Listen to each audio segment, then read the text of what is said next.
On February 8, 1405, Constantine Palaiologos was born. He was the fourth of the seven sons of the Emperor Manuel II, who had come to this throne in 1391. Manuel Palaiologos ruled over a dwindling and disintegrating empire. The once vast Byzantine Empire was reduced to the city and suburbs of Constantinople, parts of the Peloponnese, a few of the Greek islands, and whatever else the Turks would allow them, for their emperors were obliged to pay tribute to the Ottoman sultans and to serve as their vassals. Little is known about Constantine's childhood and early years. He was devoted to his mother Helena, the daughter of a Serbian prince, Constantine Dragas. He was frequently described as porphyrogenitus, implying that he had been born in the purple chamber of the palace. Constantine got on well with his elder brother John, and he had his way in the end. His relations with his younger brothers, Demetrios, born in 1407, and Thomas, born in 1409, were less friendly. One of Constantine's encomiasts in later years makes passing reference to his youthful expertise in hunting, horsemanship, and the martial arts, and there is testimony enough for his adventurous spirit, vitality, and courage.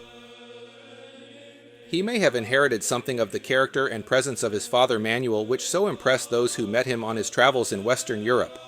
No contemporary portraits of him survive except for those on his few coins and seals, and these smudged and stylized effigies do not give him the fine features of his brother John as portrayed by the Italian artists who saw him.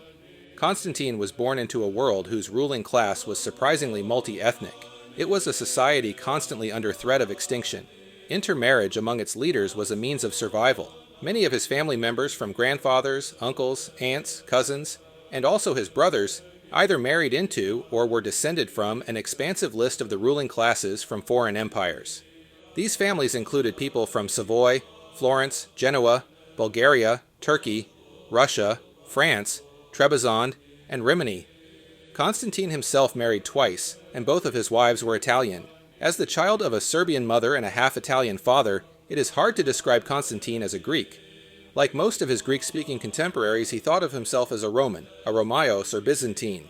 He was 17 years of age when in June 1422, the Ottoman Sultan Murad II laid siege to Constantinople. The Byzantines had enjoyed a long respite from Turkish aggression. The Emperor Manuel II had got on well with the previous Sultan Mehmed I. Mehmed died in 1421, and it at once became clear that the respite was at an end. The Turkish siege was long and bitter. The defense of the city was mainly directed by John VIII, who had recently been crowned as co-emperor with his father, and was heir apparent. Thanks to his vigilance, the Turks withdrew before the year was out, but the experience proved too much for the elderly Emperor Manuel. In September 1422, he suffered a stroke which paralyzed one side of his body. Although he was to linger on for nearly 3 years, the government of Constantinople was effectively in the hands of his eldest son, John. After Manuel's death in 1425, John became emperor, and the empire was divided among the sons, with Constantine receiving the Greek Peloponnesus. He led a campaign against the important port city of Patras, and captured it from Latin forces in 1430, ending 225 years of foreign occupation. The region of Achaia was brought under control by 1432, thus obtaining all of the Peloponnesus, except for the Venetian harbors and colonies at Argos, Nauplion, Modon, and Coron. Nearly all of southern Greece had been cleared of foreign potentates and restored to Byzantine rule. Constantine remained despot in Morea until he was summoned to Constantinople by his brother Emperor John VIII to act as regent for the second time in 1437. John was leaving for Italy to meet Pope Eugenius IV for discussions about the possible union of the Latin and Greek churches and the relief of Constantinople in case of a Turkish attack. He remained regent until 1440, when the emperor returned from Italy with an agreement that would establish a union between the Western and Eastern churches. He hoped this would lead to the survival of Constantinople, but some of the important figures in the Orthodox Church were against it. Constantine returned to the Morea and was made despot of Mistras, the capital city of the province, in 1443. He immediately began to strengthen his despotate against a future Turkish invasion.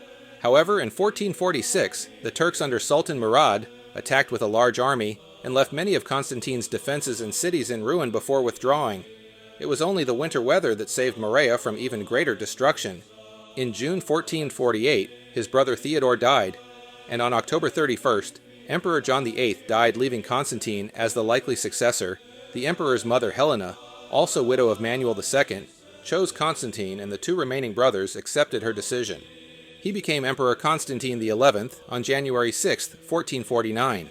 He immediately sought to seek a truce with the Turks, and for a few years there weren't any new attacks, but Sultan Murad II died in February 1451.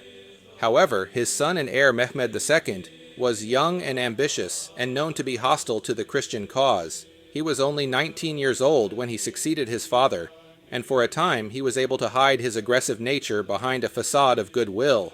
Constantine constantly sought Western allies to safeguard against a future Turkish invasion, but found few receptive to his cause. Some, like Alfonso V of Aragon and Naples, had ambitions of their own, wanting to make himself emperor of Constantinople in exchange for any help. Pope Nicholas V was adamant that any help from Western Christian armies would require Constantine to accept a union with the Roman Catholic Church. However, many high-ranking officials in the Orthodox Byzantine Empire still refused to accept such a union. The Pope made a profound mistake in compelling Constantine publicly to declare the union of the Western Catholic and the Eastern Orthodox churches, in the face of immense opposition from the Orthodox Church, whose bishops in the Turkish dominions much preferred the Sultan to the Pope. By the end of 1451, Sultan Mehmed II made plans to encircle Constantinople, partially angered by a proposal Constantine sent to him about an exiled member of the Sultan's family living in the city. Constantine was demanding a double subsidy for the detention of Orkhan, the only Ottoman prince whom the House of Osman had left alive. By April 1452, construction of an Ottoman fortress began on the Asiatic side of the Bosporus Straits, and it was completed in August. The fortress would serve two purposes: to block resupply of Constantinople and to deprive the emperor of custom duties from Italian ships sailing up and down the Bosporus. Many Western powers who saw what was going on were either preoccupied with other matters or felt the fall of Constantinople was inevitable. Some, like the Venetians, offered assistance only if other Christian powers would promise to join them. It became clear to the emperor that little if any reinforcements were on their way to defend the city. Even his brothers Thomas and Demetrios were unable to provide troops to defend Constantinople due to the Morea being invaded by an army of Turks. The Turks had specifically invaded to keep them there and away from reinforcing the city. However, after a Venetian ship was sunk by the Turks, and news from their citizens from Constantinople reached home, the Doge of Venice ordered warships and troops to be prepared in February 1453. Unfortunately, many of the preparations came too late, and there were intolerable delays due to haggling over price and payment of men and equipment.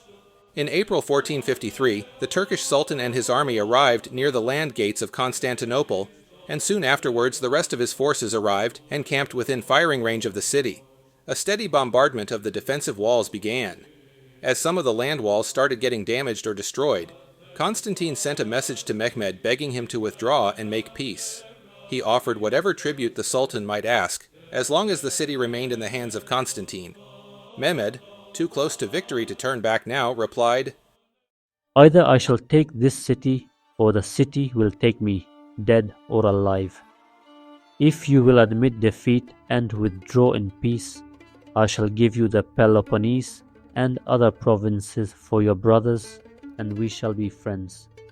If you persist in denying me peaceful entry into the city, I shall force my way in, and I shall slay you and all your nobles, and I shall slaughter all the survivors and allow my troops to plunder at will.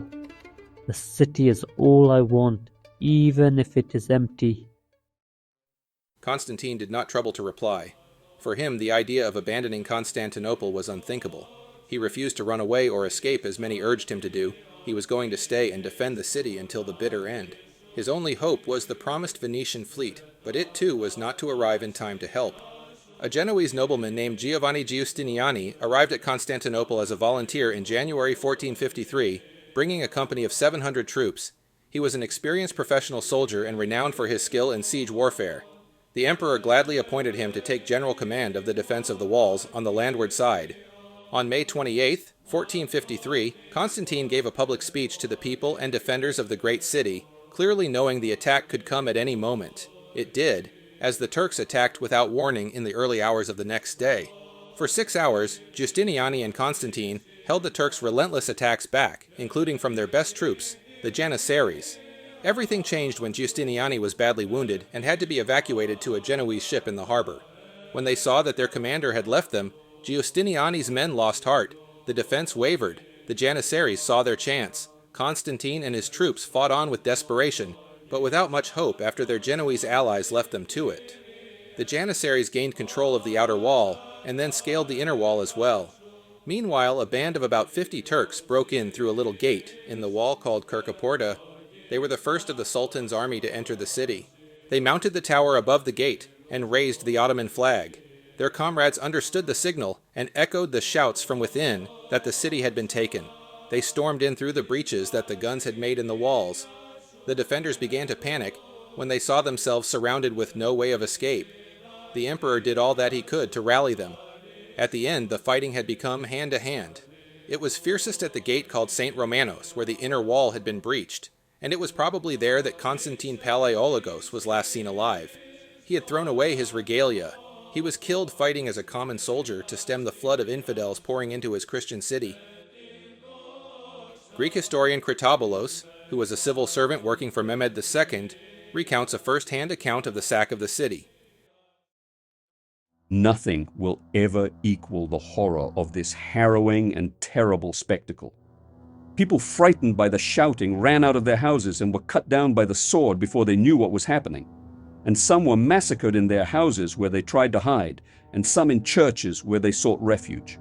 The enraged Turkish soldiers gave no quarter. There were virgins who awoke from troubled sleep to find those brigands standing over them with bloody hands and faces full of abject fury. This medley of all nations, these frantic brutes stormed into their houses, dragged them, tore them, forced them, dishonored them, violated them at the crossroads, and made them submit to the most terrible outrages.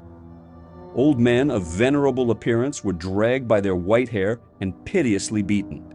Priests were led into captivity in batches, as well as reverend virgins, hermits, and recluses, who were dedicated to God alone and lived only for Him to whom they sacrificed themselves, who were dragged from their cells and others from the churches in which they had sought refuge, in spite of their weeping and sobs and their emaciated cheeks, to be made objects of scorn before being struck down. Tender children were brutally snatched from their mothers' breasts, and girls were pitilessly given up to strange and horrible unions, and 1,000 other terrible things happened. Temples were desecrated, ransacked, and pillaged. Sacred objects were scornfully flung aside. The holy icons and the holy vessels were desecrated. When Mohammed saw the ravages, the destruction and the deserted houses and all that had perished and become ruins, then a great sadness took possession of him, and he repented the pillage and all the destruction. Tears came to his eyes, and sobbing he expressed his sadness. What a town this was, and we have allowed it to be destroyed. His soul was full of sorrow, and in truth it was natural. So much did the horror of the situation exceed all limits. Critoboulos also wrote of Constantine, not long after his death in battle. The Emperor Constantine died fighting.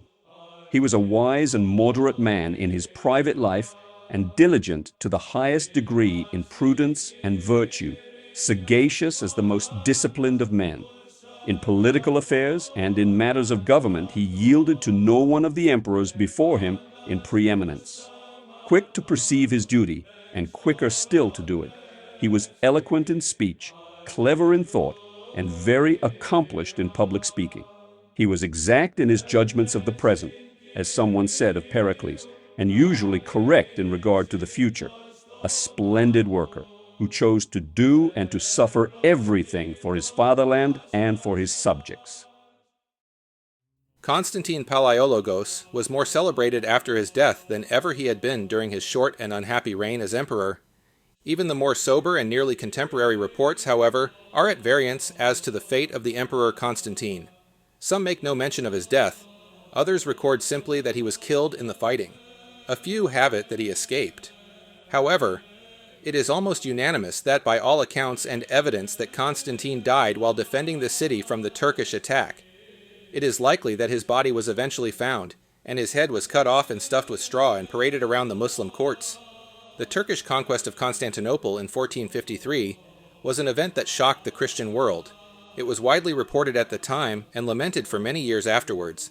The reports were embellished, and the tale grew with the telling. Laments and dirges became a new Greek literary genre and added legends to the facts. Constantinople was transformed into the new capital of the Ottoman Empire, symbolizing the triumph of the Islamic conquest.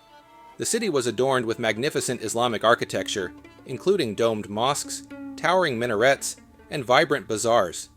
St. Sophia, a prominent landmark, was converted into the Hagia Sophia Mosque. Mehmet, as ruler of the Ottoman Empire, took great pride in his role as the champion of the Muslim world and the leader of the Holy War. Under his rule, the city was repopulated with Christians and Muslims, ensuring the protection of Christian neighborhoods and appointing the anti-unionist Gennadius as the Orthodox Church Patriarch. Mehmet's empire extended from the Black Sea to the Adriatic and from the Danube to the Taurus, but it was the conquest of Constantinople that solidified his legacy as a powerful Islamic ruler. Constantinople was renamed Istanbul in 1930.